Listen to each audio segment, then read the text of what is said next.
Halo teman-teman semua, kita akan masih membahas tentang fungsi produksi dan pada saat ini kita akan masuk ke fungsi produksi yang terakhir. Untuk spesifik ya, spesifik fungsi produksi ya, ada kubikel, perfect complement, perfect substitute, Cobb-Douglas, itu udah kita bahas semua.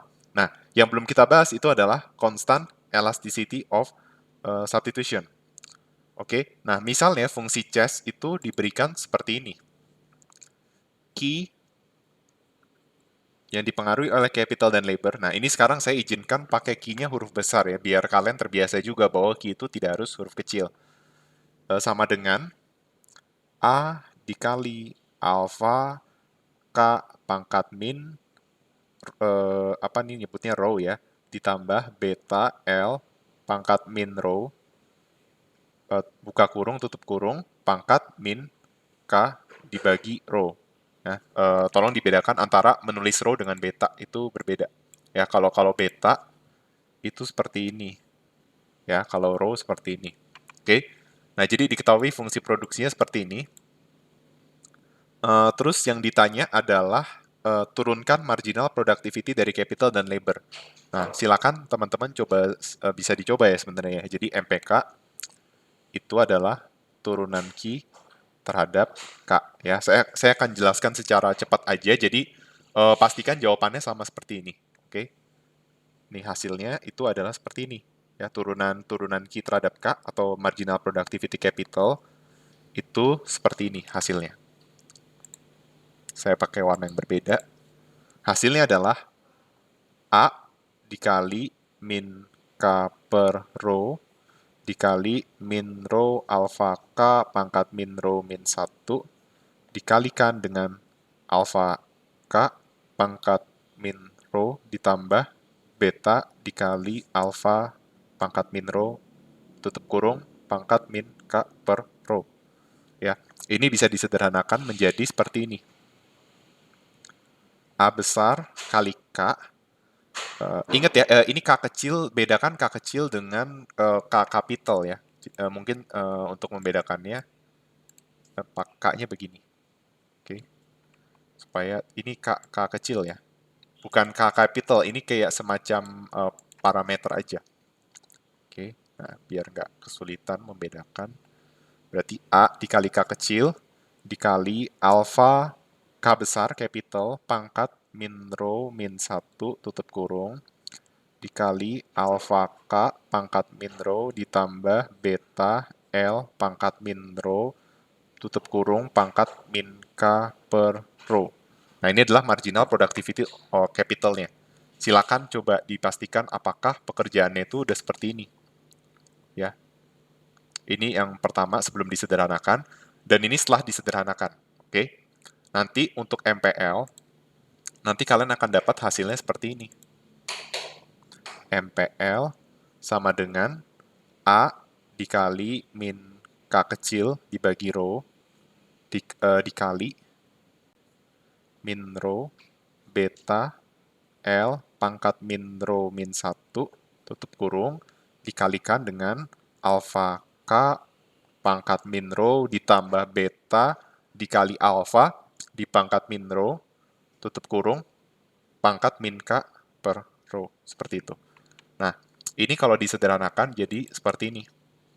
Ya, MPL sama dengan A dikali K kecil kali beta K pangkat min row min 1 tutup kurung dikalikan dengan alpha K pangkat min row ditambah beta dikali alpha min row tutup kurung pangkat min K per row. Oke, jadi seperti itu. Oke, ini hanya matematis biasa aja. Ya. Dan kita bisa lihat bahwa marginal productivity capital-nya itu pasti lebih besar dari nol karena parameter K-nya itu tidak mungkin negatif, teknologi juga nggak mungkin negatif, alpha dan beta juga nggak boleh negatif, dan capital labor itu juga nggak mungkin negatif. Sehingga kita bisa menyimpulkan adalah MPK dan MPL itu pasti lebih besar dari nol. Oke. Nah, sekarang bagaimana kalau kita misalnya disuruh untuk, misalnya jika K sama dengan 2, buktikan bahwa fungsi Cs di atas itu mengalami decreasing return increasing return to scale. Nah, bisa nggak kita membuktikan bahwa kalau K sama dengan 2, maka fungsi Cs di atas itu adalah increasing return to scale.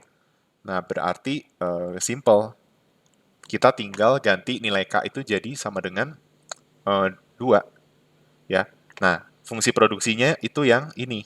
Nah, coba kita salin lagi fungsi produksinya, tapi kita ganti K-nya itu jadi sama dengan 2. Nanti teman-teman bisa coba ya, kalian ganti aja misalnya K-nya di bawah 1 atau K-nya itu 0 gitu ya. Mungkin 0, 0 nggak bisa ya.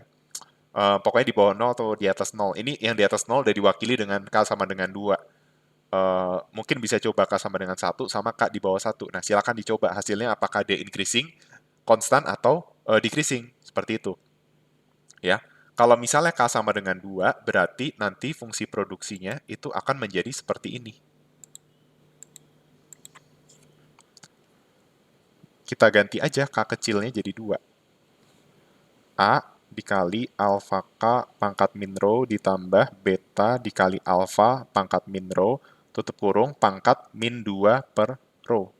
Nah, tadi kan K kecil ya, sekarang diganti jadi 2.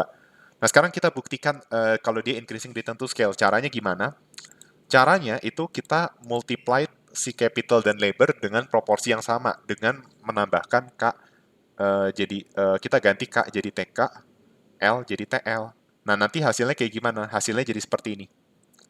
A dikali alfa TK min rho ditambah beta, L-nya jadi TL pangkat min rho pangkat min 2 per rho. Seperti ini. Nah, ini kalau kita sederhanakan jadi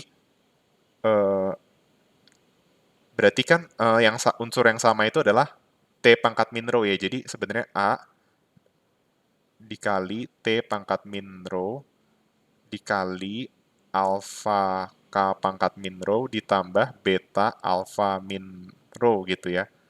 Dipangkat min 2 per rho.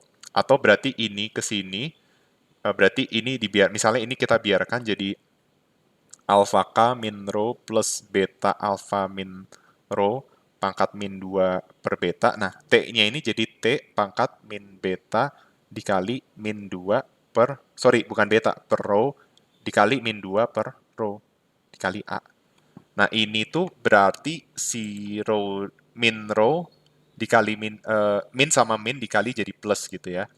Terus rho dibagi rho hasilnya 2. Berarti hasilnya adalah T kuadrat dikali A dikali alfa K pangkat min rho ditambah beta L, ini ada minnya ya, min rho. Seperti itu. Oke. Nah, di mana ini adalah fungsi produksi. Ya, ini adalah fungsi produksi. Oke. Berarti kita bisa fungsi produksi yang capital labor ini. Oke. Berarti kita bisa menyimpulkan bahwa Q TKTL itu akan menghasilkan T kuadrat dari Q kali fungsi produksi semula. Nah, dari sinilah kita bisa menyebutkan bahwa fungsinya itu adalah increasing return to scale. Kenapa? Karena dia T kuadrat. T-nya dipangkat lebih dari 1. Makanya di sini kita bisa menyimpulkan bahwa dia itu increasing return to scale. Oke, kalau sama dengan 1, dia constant return to scale. Kalau kurang dari 1, berarti dia decreasing return to scale. Seperti itu. Ya, kalau increasing return to scale artinya kalau dalam konteks ini berarti penambahan input capital dan labor sebanyak 1% itu akan meningkatkan output 2%. Seperti itu. Oke.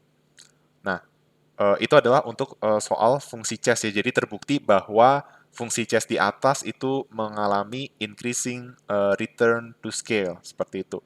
Nah, sekarang saya punya kasus fungsi yang lain. Masih sama-sama fungsi Cs, tapi ini hasilnya decreasing return to scale.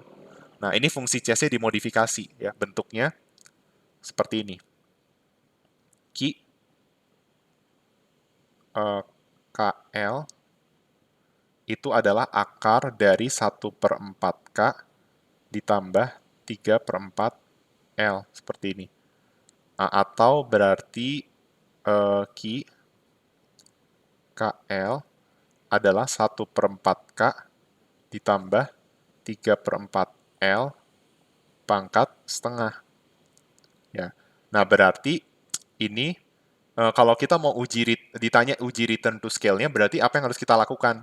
Kita bikin KL-nya jadi TKTL.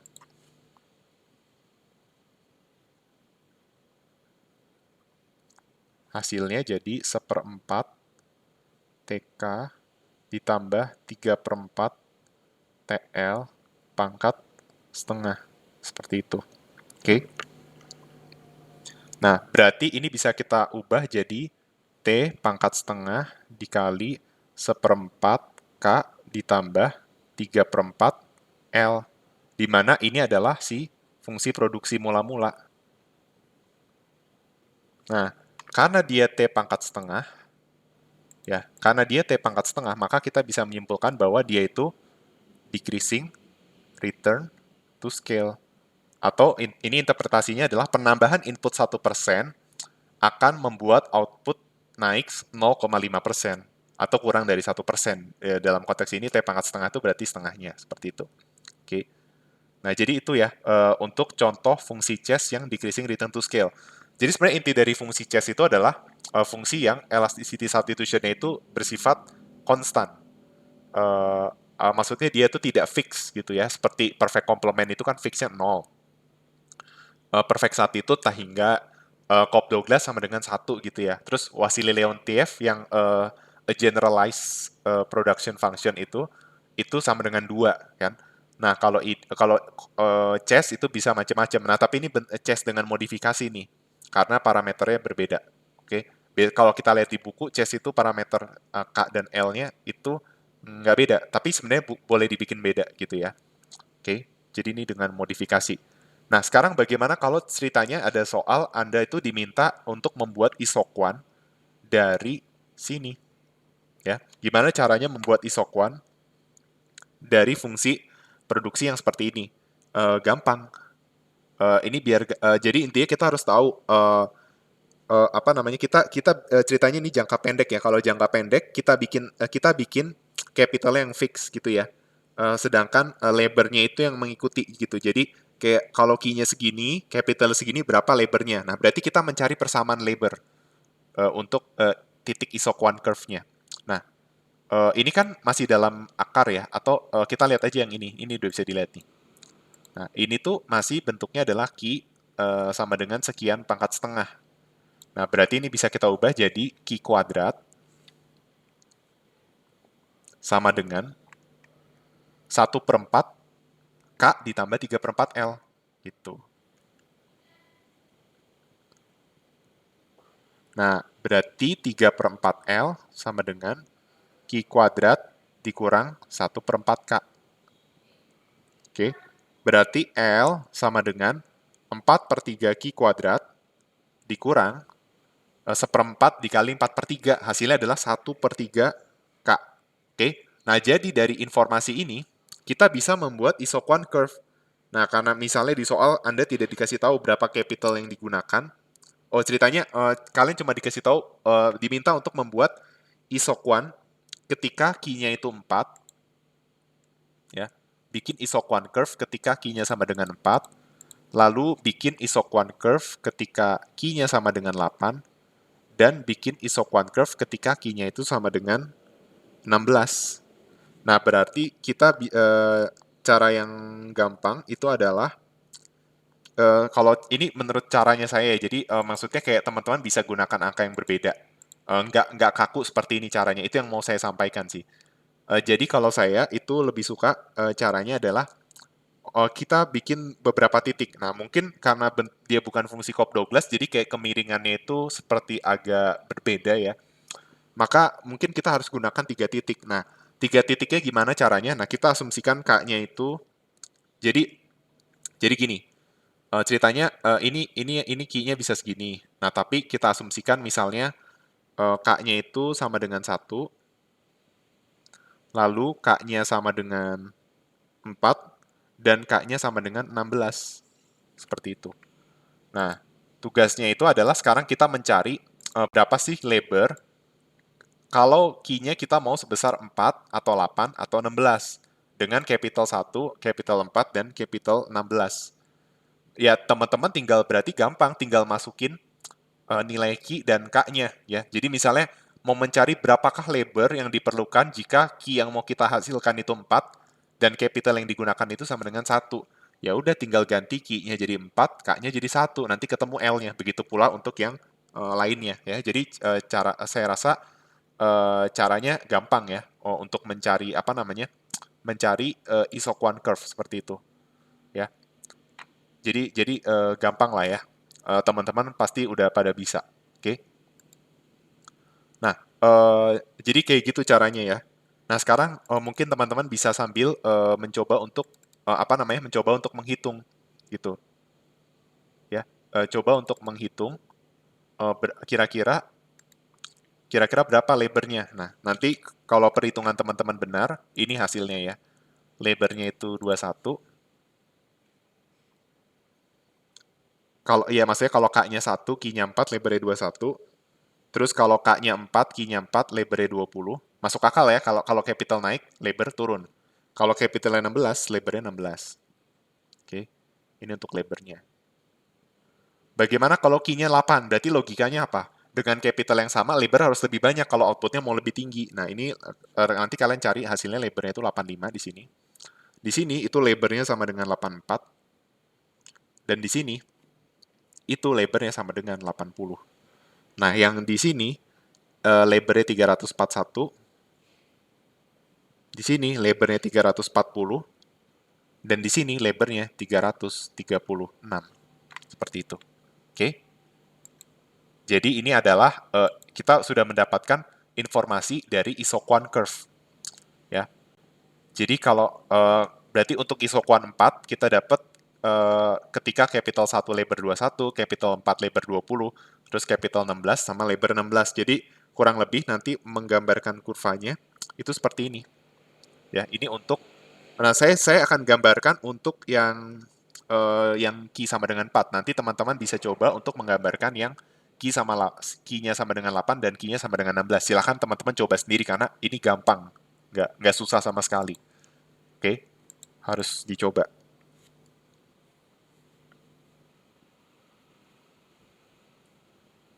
Nah, ini labor, ini capital.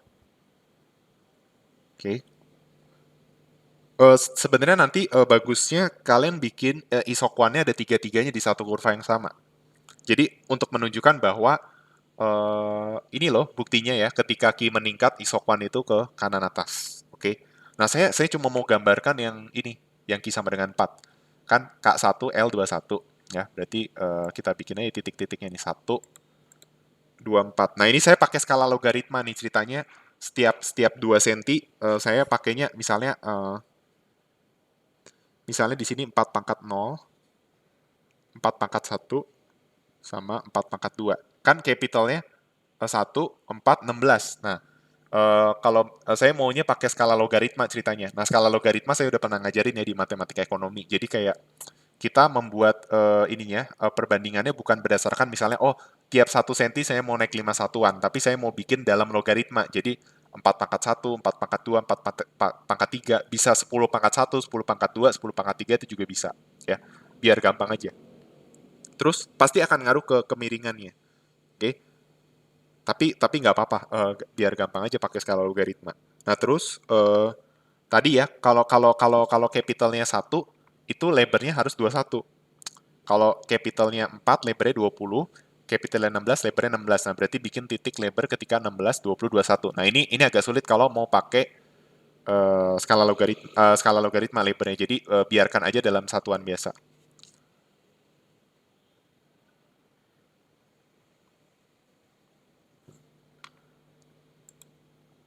Ya, jadi nih ketika capital 1 lebar 21.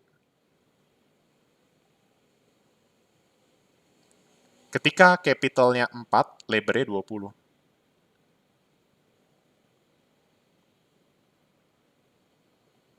Ketika lebarnya 16, capitalnya sebesar 16. Oh sorry, harusnya nyebutnya gini, ketika capital 1, lebar 21. Ketika capital 4, labor 20. Ketika capital 16, labornya 16. Jadi capitalnya dulu yang duluan ditentukan, labornya yang menyesuaikan. Gitu. Kan capital fix. Ya. Nah, dari titik-titik ini kita bisa bikin kurva isoquant. Nah, lebih sempurna karena dia ada 3 titik. Ya. Kalau tadi 2 titik itu, nah lebih bagus gini nih. Tuh.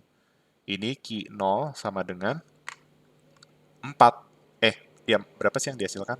4, bener. Nanti berarti kalian gambar kurvanya agak miring, maksudnya agak panjang untuk si sumbu horizontal, supaya nanti muat nih Q08, Q016 kayak gitu ya. Oke, gampang lah ya bikinnya ya. Jadi saya anggap untuk fungsi chess udah selesai. Itu aja yang mau dijelaskan dari fungsi chess. Nah, mungkin sebagai penutup saya akan membahas beberapa hal yang mungkin sempat di skip tadi ya, berkaitan dengan ini elasticity of substitution untuk fungsi Cobb-Douglas ya. Jadi kita tahu bahwa elasticity substitution untuk fungsi Cobb-Douglas itu sama dengan 1. Nah, apa sih elasticity of substitution? Elasticity of substitution itu mengukur dampak perubahan capital bagi labor dengan MRTS. Seperti ini. Di mana MRTS itu adalah MPL per MPK atau menunjukkan rasio PL per PK. Jadi ini anggap aja saya ganti ini jadi PL per PK. Nah, sekarang kita tahu bahwa fungsi Cobb-Douglas itu elasticity substitution-nya sama dengan 1. Saya nggak akan buktikan kenapa elasticity-nya substitution-nya sama dengan 1, karena itu sudah dibuktikan waktu kalian belajar fungsi utility. Karena pada dasarnya sama aja kayak utility, bedanya XY-nya jadi capital labor, U-nya jadi fungsi produksi. Maka saya nggak perlu buktikan lagi. Oke? Bahwa elasticity-nya sama dengan 1 untuk fungsi Cobb-Douglas. Berapapun alfa betanya, bakal sama dengan 1. Jadi, kan Cobb-Douglas alfa dan beta itu menentukan return to scale kan? Jadi dari alfa plus beta misalnya, kalau dia sama dengan 1, itu kan bakal konstan. Kalau kurang dari 1, dia bakal decreasing. Kalau lebih dari 1, dia bakal increasing. Nah, kalau lihat dari pembuktiannya, berapapun alfa dan betanya, itu tetap elasticity of substitution sama dengan 1. Jadi, kalau nanti di soal ditanya, bagaimana kalau fungsi Cobb-Douglas ERTS, CRTS, DRTS, itu bakal sama aja. Oke. Nah, sekarang yang menjadi pertanyaan gini, misalnya ada kenaikan upah sebesar 100%. Berarti kira-kira perubahan rasio PL per PK-nya gimana? Nah, biar gampang kita pakai angka nih. Misalnya tadinya PL itu 8, PK itu 8. Tiba-tiba PK-nya sih tetap 8, tapi PL-nya jadi 16. Berarti PL per PK-nya awalnya 1, setelah naik jadi 2. Berarti dari 1 ke 2 perubahannya berapa? 2 dikurang 1 per 1 dikali 100%. Jawabannya adalah 100. Berarti kenaikan upah 100% itu berarti persen delta PL per PK-nya itu 100%. Nah, berarti kalau elasticity-nya sama dengan 1, berarti persen delta K per L-nya gimana? Harus berubah 100%. Nah, misalnya capitalnya itu tadinya capitalnya itu 3, lebarnya itu 3. Jangan angka ganjil ya, misalnya saya pakai angka 6 ya. Tadinya capitalnya 6, terus lebarnya 6. Berarti kan K per L-nya itu sama dengan 1 kan? Nah, berarti kurang lebih K per L-nya itu harus jadi sama dengan 2. Nah, tapi kan capitalnya tetap 6. Berarti supaya K per L sama dengan 2, lebarnya harus berapa? Lebarnya harus sama dengan 3. Nah, kita bisa lihat dari lebar sama dengan 6 ke lebar sama dengan 3 itu perubahannya berapa persen. Nah, ini berarti perubahannya 3 dikurang 6 dibagi 6.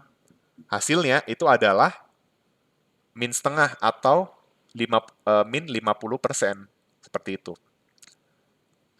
Berarti kita dapat kesimpulan bahwa kenaikan upah sebesar 100% itu akan menyebabkan capital itu tidak berubah. Karena yang berubah hanya harga input untuk labor. Kan ciri khas fungsi Cobb-Douglas itu, kalau dulu di utilitas, perubahan suatu harga barang tidak akan mempengaruhi barang lainnya gitu kan. Dia gross independent. Tapi kalau di konteks produksi berarti kalau hanya upah yang naik, capital itu nggak terpengaruh, dia hanya di labor saja. Nah, berarti ya, itu tadi labornya itu turun 50%. Seperti itu. Oke. Jadi baik mau fungsinya decreasing, increasing, constant, dan kalau harga upah itu kenaikan upah 100%, pasti labor turun 50%. Jadi itu implikasinya. Oke. Nah, terus tadi saya sempat menyinggung tentang ini ya, produktivitas maksimum itu tercapai ketika MPL sama dengan APL. Kalau kalian masih ingat kurvanya, itu seperti ini. Ya, ini ceritanya MPL dan APL, ini labor ya. Jadi ini ceritanya marginal productivity, ini ceritanya average productivity ya. Berarti ini kondisi optimum nih ketika APL itu maksimum. Nah, ini kondisi optimum L-nya. Nah, kalau L-nya lebih kecil dari kondisi optimum, kita bisa lihat bahwa MPL di bawah APL. Ya, sorry, MPL di atas APL ya. Ini ketika labor-nya itu lebih kecil dari kondisi optimum. Tapi kalau MPL-nya kurang dari APL, itu berarti labor-nya lebih besar dari kondisi optimum. Ini saya kasih catatan.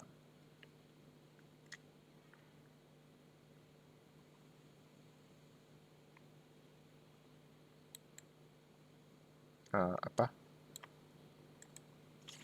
Ini berarti dia labor-nya lebih kecil dari L star. Atau ini increasing return to scale gitu ya. Ini L sama dengan L star, CRTS. Ini L lebih besar dari L star atau DRTS. Nah, yang menjadi pertanyaan adalah, kalau seandainya MPL lebih kecil dari APL, berarti kan labor lebih besar dari L star. Nah, supaya jadi L star, apa yang harus dilakukan? Labor harus diturunin supaya dia berada dalam kondisi produktivitas maksimum. Berarti kita bisa tarik kesimpulan, kalau MPL kurang dari APL, berarti labor harus dikurangi.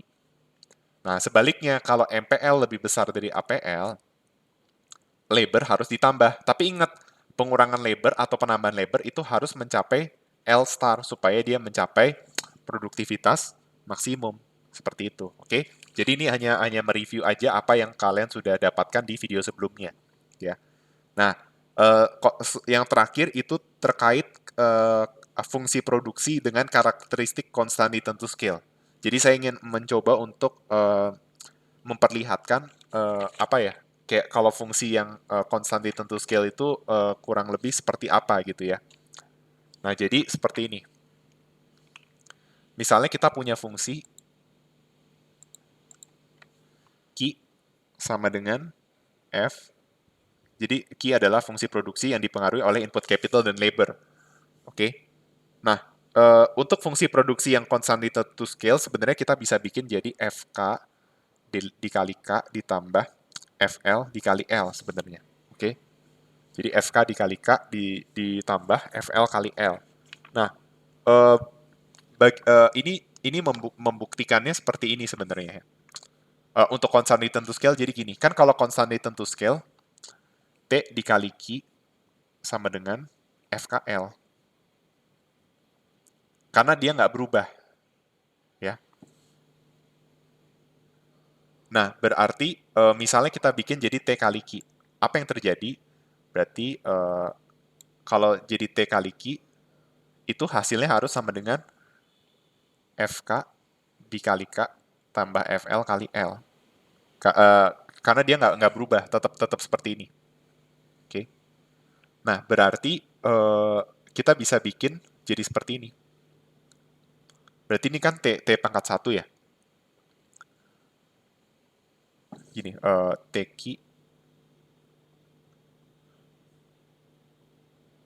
Ya misalnya,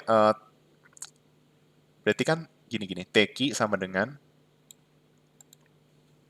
Q dikali F TK TL. Oh, bentar. Nih, nulisnya gini deh.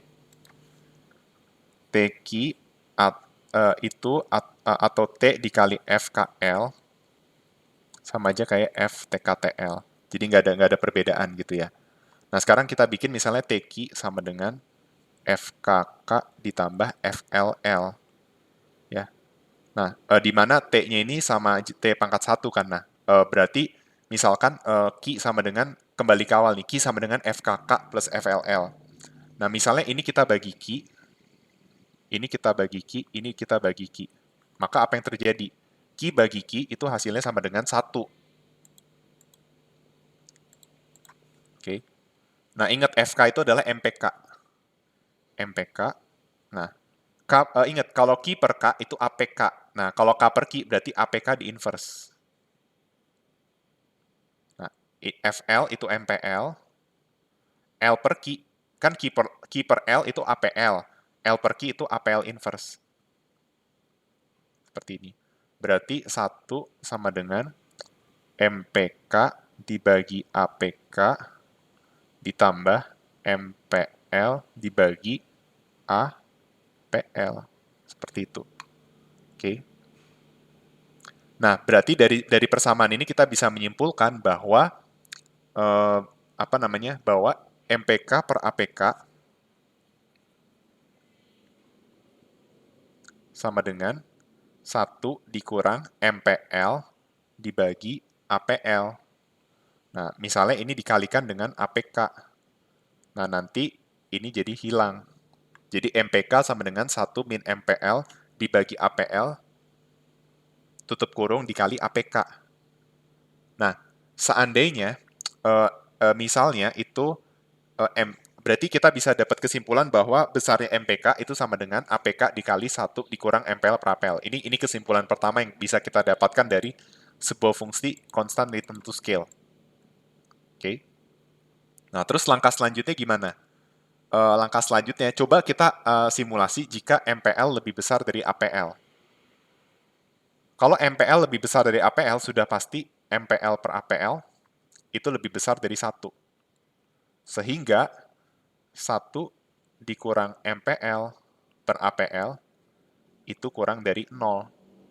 Berarti nilai ini negatif, ini nilainya positif. Negatif kali positif hasilnya negatif, maka kita bisa menyimpulkan bahwa MPK itu bakal kurang dari 0. Berarti kita bisa tarik kesimpulan ketika MPL lebih besar dari APL, MPK itu kurang dari 0. Nah, pada saat kapan MPL itu lebih besar dari APL? MPL lebih besar dari APL ketika labor-nya itu kurang dari kondisi optimal. Seperti itu. Pada saat berarti itu kan seperti kayak di jangka pendek gitu ya. Nah, berarti intinya kalau jadi ini juga menjelaskan bahwa kenapa di stage of production ya, ketika dia mulai diminishing itu sebenarnya kita baru bisa sebut daerah economic of production karena sebelum sebelum perusahaan mengalami diminishing marginal product di jangka pendek itu dia belum economic of production. Kenapa? Karena pada titik ini MPK itu kurang dari 0. Artinya apa? Artinya sebelum perusahaan mengalami diminishing marginal productivity of labor, sebenarnya MPK itu di bawah 0 yang berarti menambah unit capital di level tersebut akan mengurangi kuantitas. Nah, berarti apa yang harus dilakukan? Yang harus dilakukan berarti si 1 min MPL kurang APL-nya kan harus lebih besar dari 0 kan? Atau dengan kata lain, si MPL per APL-nya itu harus kurang dari 1. Berarti supaya MPL per APL kurang dari 1, itu MPL harus di bawah APL. Atau bisa juga kondisi yang bagus itu sama dengan, ya kan, MPL sama dengan APL. Berarti kesimpulan pertama, kita dapat rumus bahwa MPK sama dengan APK dikali 1 min MPL per APL tutup kurung. Itu kesimpulan pertama. Nah, kesimpulan kedua, ketika MPL lebih besar dari APL, maka MPK itu negatif. Berarti, supaya MPK itu nggak negatif, itu MPL harus kurang dari APL. Gitu. Tapi kalau kurang sama dengan, berarti MPK-nya lebih besar sama dengan 0, seperti itu. Supaya MPK nggak negatif, maka MPL kurang sama dengan APL ini harus tercapai. Nah, terus kita juga tahu bahwa MPL kurang dari APL itu menunjukkan bahwa menambah input labor itu akan meningkatkan average productivity. Ya, kalian lihat aja dari kurvanya ketika MPL lebih besar dari APL. Coba tadi lihat nih kurva yang stage of production itu ya. Ketika sebelum dia diminishing itu APL masih terus meningkat. Ya, itu kesimpulannya juga. Nah, berarti supaya marginal supaya marginal productivity capital nggak negatif, berarti intinya ini harus tercapai kondisi ini. Sekian dari penjelasan saya. Terima kasih atas perhatiannya.